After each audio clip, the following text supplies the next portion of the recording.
Welcome to The Explainer. Today, we're diving into something that's quietly changing our entire economy, the fact that more and more young people are choosing not to work. We're going to use some really clear, data-driven slides to figure out why this is happening and what it can mean for the future. All right, so to really get our heads around this shift, we need to start with one single powerful number. It tells a hidden story about the American workforce, a story that, as you'll see, has implications for the whole world. So check this out. Over the last 20 years, the percentage of working-age Americans who are actually in the labor force has dropped by 4.4%. Now, that might not sound like a huge deal, but we're talking about millions of people effectively vanishing from the economy. This number has a name. It's called the labor force participation rate.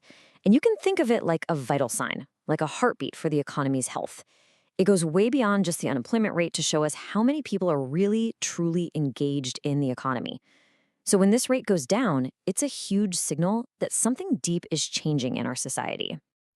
So you might be asking, how did we even get here? Well, this trend didn't just happen overnight.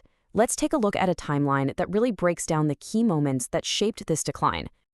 And this timeline, wow, it really tells a story. You can see these two massive shocks to the system. First, the 2008 financial crisis, and then, of course, the 2020 pandemic.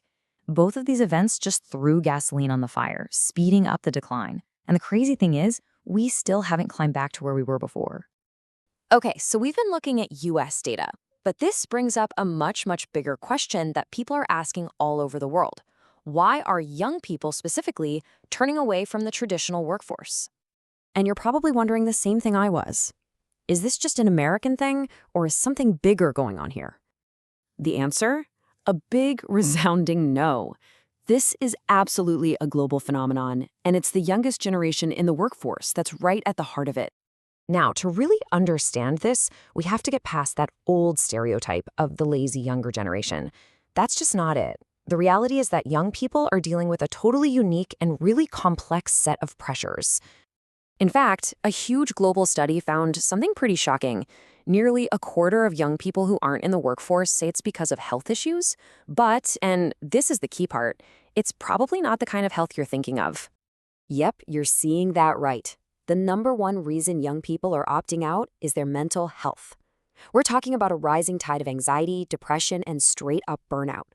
This isn't just a personal crisis anymore. It's become a full-blown economic one.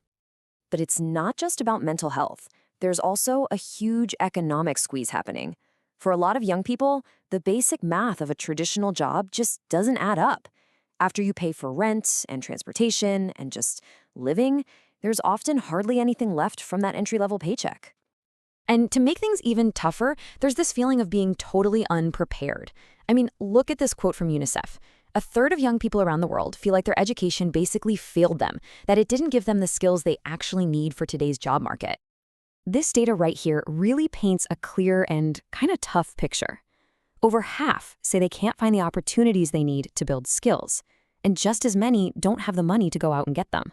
It's this classic impossible catch-22 situation, and it's keeping them locked out of the workforce. But here's the thing. This story isn't just about challenges and barriers. It's also about a massive, fundamental shift in what young people actually want out of a career, and really, out of life. This survey from Deloitte just nails the difference. On one hand, you've got the traditional goal. Climb that corporate ladder, get the promotion, get the corner office. But for Gen Z, it's something completely different. It's all about work-life balance. Just look at that number. Only 6%. That says everything, doesn't it? For almost everyone in this generation, the old markers of success, a bigger paycheck, a fancier title, they've just lost their shine.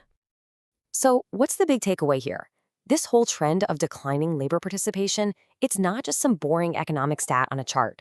It's a mirror. It's reflecting a generation that is dealing with brand new pressures and, honestly, has brand new priorities. And that leaves us with one final, really important question for all of us.